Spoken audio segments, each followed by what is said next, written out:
अपनी जिंदगी का प्रत्येक क्षण भोजन में प्राप्त प्रत्येक अन्न को खराब मत करो।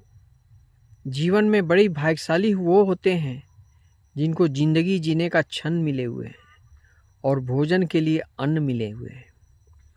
और पाने की खुशी, खोने का गम, ये नादान लोगों का पहचान है।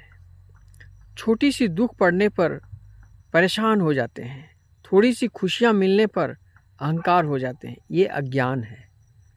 ज्ञान मार्ग में आइए, भक्ति मार्ग में आइए। इसका पूरा स्रोत श्रीमद् भागवत गीता में दर्शाया है।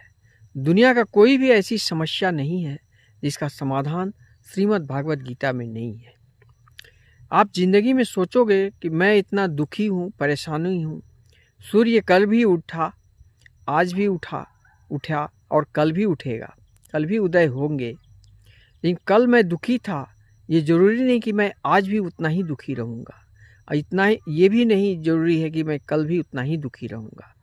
इस चक्कर को छोड़ दो, सिर्फ अपना कर्म पर ध्यान दो। और कर्म के पीछे ध्यान देने का मतलब क्या? इस संसार क्या है? एक मार्केट है।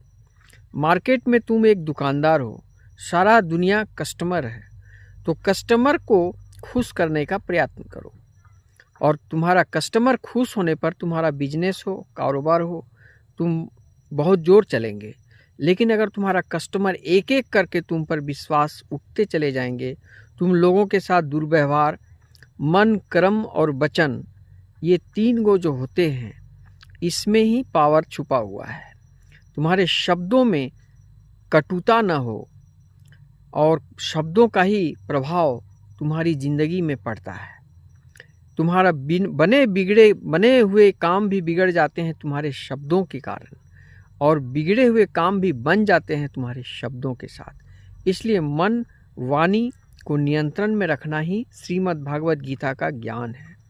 श्री कृष्ण अर्जुन को माध्यम से पूरे विश्व को जो संदेश दिए, कर्मण्य बाधिता रस्ते माँ फले सुखदाचन, कर्म किए जाओ, ना ही सुख में हंसो ज्यादा, न दुख में ज्यादा रो। अगर तुम्हारे कुछ दोस्त दुख दिए हैं तो उससे सबक लो, शिक्षा लो, ज्ञान प्राप्त करो और ज्ञान से जिंदगी को आगे बढ़ाओ। दुख में और सुख में दोनों को समभाव। अगर तुम दुख को ही सुख मान लो तो तुम सुखी हो जाओगे। और चाहिए और चाहिए और दे दो और चाहिए, ये जो इच्छा है ये अनंत है। इसको समाप्त करो, तभी आत्मा में शांति, परम आनंद और मस्ती मिलेगी। इंद्रियों की तृप्ति को बंद करो। राधे राधे।